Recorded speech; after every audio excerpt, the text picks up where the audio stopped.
और अब से कुछ देर पहले अरुण जेटली ने बीजेपी सांसदों को संबोधित किया था, सुनाते हैं आपको। ये दुनिया में बहुत कम देशों में है। मुझे संपत्ति खरीदनी है तो इतना कैश में, इतना चेक में। मुझे व्यवसाय करना है तो इतना कच्चे में, इतना पक्के में। मुझे चुनाव लड़ना है तो किस तरीके से साधन आएगा।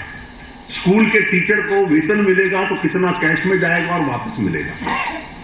देश भर के मजदूर को आप ये जो वामपंथी बात कर रहे हैं, कम से कम इनको सोचना चाहिए कि किस व्यवस्था से को हम लोग समाप्त करने की कोशिश कर रहे हैं। वामपंथियों को तो कहना चाहिए था कि देश के मजदूर को न्यूनतम वेतन कई बार नहीं मिलता, ट्रेड यूनियन कहती है और ये सच्चाई भी है। कैश में दिया और हस्ताक्षर करा लिए, और आज जब डिजिटल ट्रांसफर होगा हर मजदूर के खाते में तो स्पष्ट आ जाएगा कि किसको कितना वेतन मिला है, किसने कानून का पालन किया है, किसने नहीं किया। तो गरीब को, मजदूर को हमारा सामान्य जनजीवन व्यतीत करना कि जो ये भारतीय सामान्य है, मैंने एक शब्द का प्रयोग किया कि जो 70 साल से नॉर्मल माना जा रहा था कि इतना कैश में, इतना चेक में, इतना कच्चे में, इतना पक्के में, उस नॉर्मल को त्याग करके प्रधानमंत्री जी ने एक नया नॉर्मल क्रिएट करने का प्रयास किया। ये इसके देश के, हमारे जनजीवन के ऊपर एक असर है और ये कठिन नहीं है। निर्णय कितना बड़ा है इसको हम लोग सोचें कि आपको महीनों महीने लगते हैं। ये जो बड़े डिनोमिनेशनल नोट हैं 500 और 1000 के, ये 86% हिंदुस्तान की करेंसी है, 86%। इसको छपाई में ही बहुत लंबा समय लगता है। उसके बाद 125 ब्रांच है बैंक की, 1,25,000, 1,00,000 ब्रांच, 1,25,000 ब्रांच, 1,25,000 ब्रांच बैंकों में जाएगा।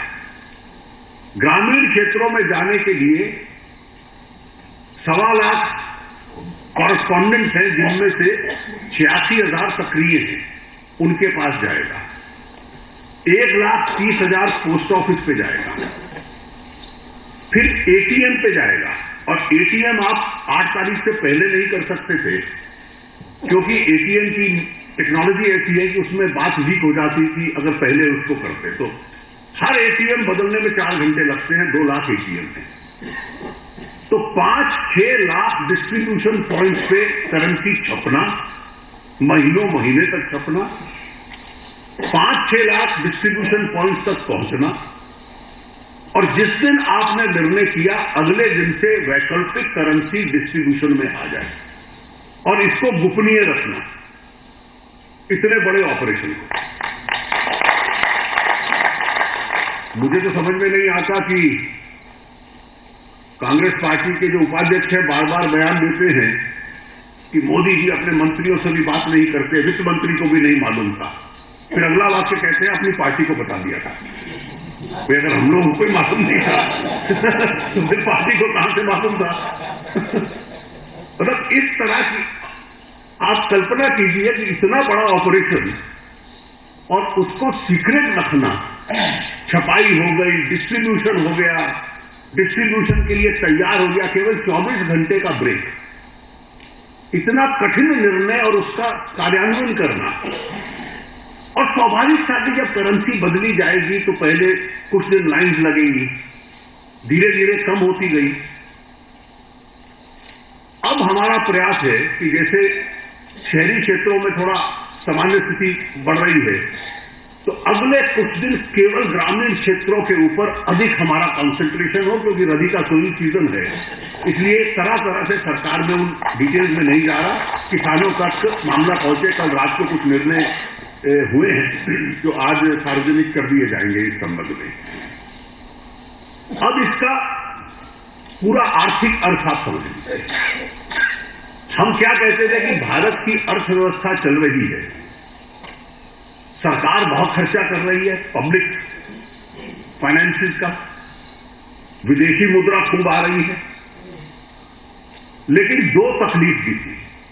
ये 2 इंजन पे अर्थव्यवस्था चल रही है। और उसके साथ भी दुनिया में सबसे तेजी से चलने वाली अर्थव्यवस्था, और चुनौती थी कि अन्य इंजन कैसे चले। निजी क्षेत्र का निवेश कमजोर था, और क्योंकि कांग्रेस के जमाने में जो बड़े बड़े उधार लोन दिए गए थे और ऐसे लोगों को दिए गए कि जो नहीं लौटा रहे थे, ये कोई एनपीए वो नहीं है जहां हमारी सरकार के आने के बाद लोन दिए गए थे, तो उनके कामों का असर जो हम पे पड़ रहा था, बैंकों की क्षमता एनपीएस के होते हुए उद्योग को सपोर्ट देना, ट्रेड को सपोर्ट देना, कृषि को सपोर्ट देना, इंफ्रास्ट्रक्चर के लिए पैसा देना एक सीमित क्षमता हो। आज इस व्यवस्था को आप देखिए कि लाखों करोड़ रुपया जो कैश में घूमता था आज बैंकिंग व्यवस्था में आ गया। बैंकिंग व्यवस्था में जब वो आता है, और क्योंकि ये सारा करंट अकाउंट सेविंग अकाउंट में आता है, तो इसको लो कॉस्ट मनी कहते हैं, जिसके लिए बहुत कम कीमत बैंक को देनी पड़ती है। अब बैंकों में जब इतनी बड़ी संख्या में आता है, तो एकाएक बैंकों की क्षमता कृषि में, इंफ्रास्ट्रक्चर में, ट्रेड में, व्यवसाय में, उद्योग में ऋण देने की क्षमता एकदम बढ़ जाती है। और क्योंकि ये लो कॉस्ट सस्ता कैपिटल आया है, स्वाभाविक है कि उस ऋण देने की जो क्षमता होगी, उसके ऊपर जो खर्चा होगा, जो ब्याज होगा, वो भी अपने आप कम आएगा। बैंकों ने ऑलरेडी कम करना शुरू कर दिया है, क्योंकि बैंक अपने खाते में रख के उसका कोई लाभ नहीं होगा पैसे का, वो आगे देना पड़ेगा।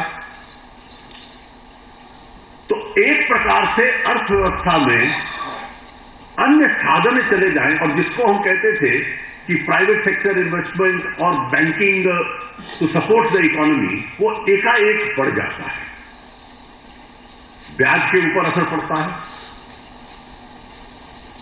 अब इसकी दूसरी आप कल्पना देखिए, ये पूरी बहस कि कितने लोगों पे क्रेडिट कार्ड है, ये है, इसका असर उस पर नहीं पड़ने वाला। दुनिया जिस दिशा में आज हमें कठिनाई लगती है कि कैसे होगा, मुझे याद है, मैं एक उदाहरण देना चाहूंगा। आप में से कई लोग उस वक्त सक्रिय थे, माननीय अडवाणी जी को याद होगा कि 1996 में मुंबई में रेसकोर्स पे बीजेपी का एक राष्ट्रीय अधिवेशन हुआ, जिसमें माननीय अडवाणी जी ने घोषणा की थी कि अटल जी हमारे प्रधानमंत्री के उम्मीदवार होंगे।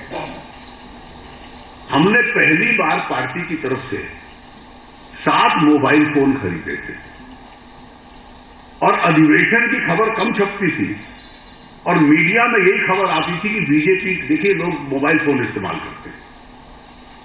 ये आज से 20 वर्ष पहले। तो संसद शुरू होने से पहले अरुण जेटली ने ये बातें कही थी। फिलहाल आपको बता दें कि राज्यसभा में हंगामा हुआ है और 11:30 बजे तक उसे स्थगित कर दिया गया है। चलिए एक बार फिर आपको सुनाते हैं कि आज संसद की कार्रवाई शुरू होने से पहले अरुण जेटली ने क्या कुछ कहा बीजेपी सांसदों से। इसको धीरे धीरे से मार्केट में जाते जाइए, रिस्ट्रिक्शंस को हटाते जाइए। डीमोनेटाइजेशन के बाद अभी जो कदम हुआ है उसमें डीमोनेटाइजेशन शब्द नहीं है, अभी है सीटेशन ऑफ लीगल टेंडर। 500 और 1000 का नोट अब लीगल टेंडर नहीं है। डीमोनेटाइजेशन के लिए कुछ और कानूनी कदम चाहिए होते हैं जो सरकार आवश्यकता अनुसार उठाएगी। जब ये सीजेशन ऑफ लीगल टेंडर है तो इसके बाद एक डीमोनेटाइजेशन की वैकल्पिक करेंसी लोगों के पास पहुंचे, वो एक कैलिब्रेटेड तरीके से पिछले 15 दिन से 14 दिन से चल रही है, और आने वाले 1-2 सप्ताह में बिल्कुल ग्रामीण क्षेत्रों में इसका विशेष रूप से हम लोग प्रभाव इसको डालेंगे।